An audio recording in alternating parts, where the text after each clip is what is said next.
cái xả nói tụi mình cái xả nó to ăn nuôi chờ cổ nó cái gì ăn nó sang nó bị sang kia khá kia theo trong cái cơn gỗ nó tụi nó xả đủ rồi tụi nó xả chia xả đỡ rồi ít cứ tía tích khu nào khuเกิด đâyนี่นะkhuเกิด มันตัวยูคอนนั้นมันจะสีจะดำกว่าตัวนี้สีจะขาวกว่าเริ่มห้าวแล้วได้ประมาณ 4-5 มื้อนี้มันห้าวแล้วก็คุ้นแล้ว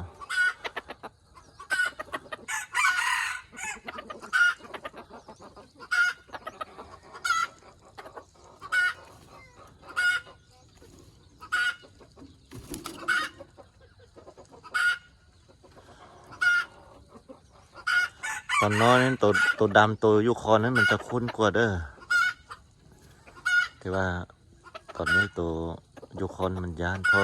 บุจับบุลินมัน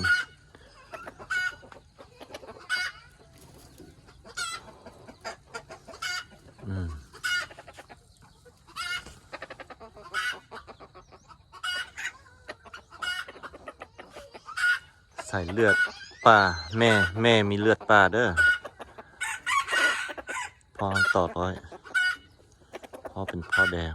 แม่เป็นแม่สางามเดี๋ยวนี้งามแล้ว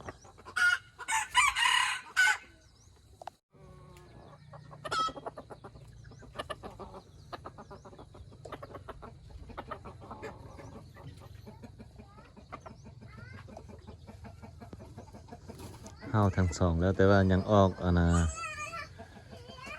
ไก่อ่อนอยู่นี่เดือยซ้ำนี่เด้อตัวนี้คือกันเดือยคือกันคู่เกิดเลยเด้อแม่เดียวกันพ่อเดียวกันคู่เกิดมันเลย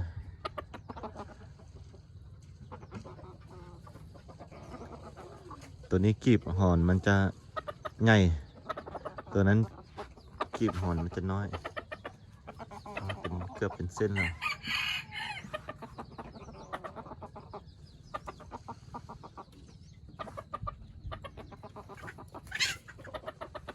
ไก่บนใหญ่เด้ออันนี้ไซส์น้อย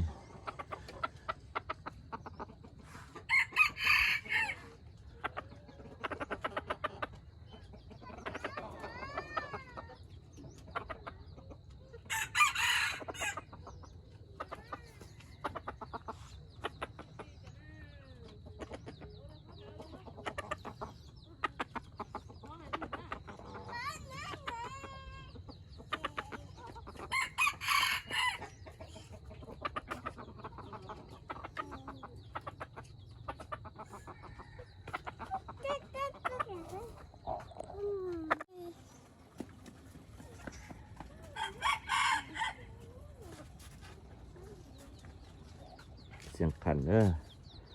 สองตัวสานี่มันจะเสียงจะขันคือกันหมดเลยแต่ว่าตัวนี้เสียงมันจะไวนิดนึง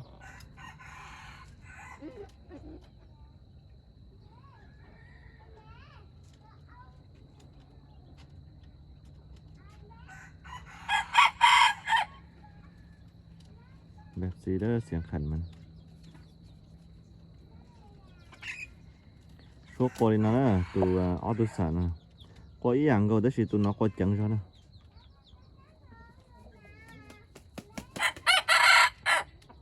tụi nó cái po nữa cái po nó giờ lo nữa nó ý lăng xì thế nào cái po thế từ cho sản ý lăng xì từ khi tỏ nó ý lăng xì thế từ nhỏ cái đứa cả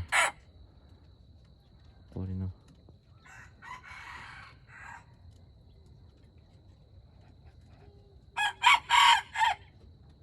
cô đi nó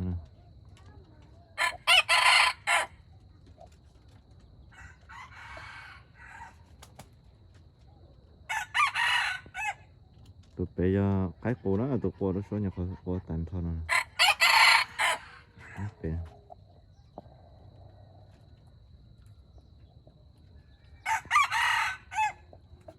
cái cô coi nó 好的哦去春闹了该口大概别过行了过了该过nó đã sản là ít tuổi gì sản sẽ là mua lấy gì chợ mình chỉ chơi nó sản nữa chơi sản thì sản mua thế là giờ mua tông đi xe rồi thì mà đi cho tờ nữa giờ lên tờ sẽ để trong đi là mua cái tao là sẽ cái liệu chỉ cho nó